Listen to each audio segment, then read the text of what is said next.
So, again, I'm not sure how much you know about deaf culture. Deafness comes with its own culture, and this is probably one of something that people kind of get in a muddle about or don't really seem to understand where the perspective comes from.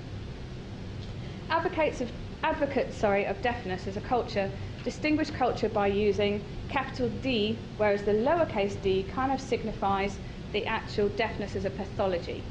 Okay. So big D deaf, as we tend to call it, so capital D deaf, argue that deaf people should not be thought of as disabled, but more as a minority cultural group.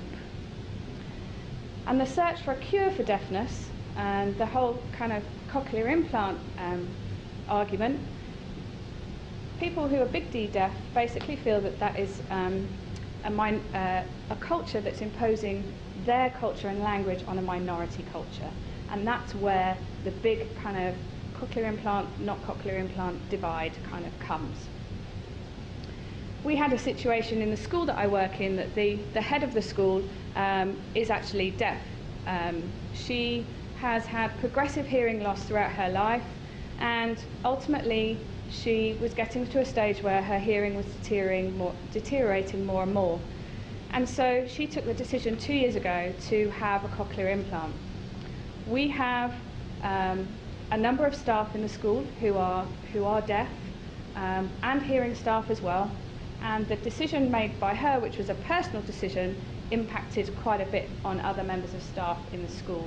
And there was a period whereby it was very controversial. It was a very controversial decision, even though it was hers and her own personal decision. It kind of impacted upon her professional life quite a bit. And I found this, which I thought was a really nice quote for the UN Convention of Rights on Persons with Disabilities. Persons with disabilities shall be entitled, on an equal basis with others, to recognition and support of their specific cultural and linguistic identity, including sign languages and deaf culture. So it's even recognised at the UN Convention of Human Rights that there is a separate culture for deafness.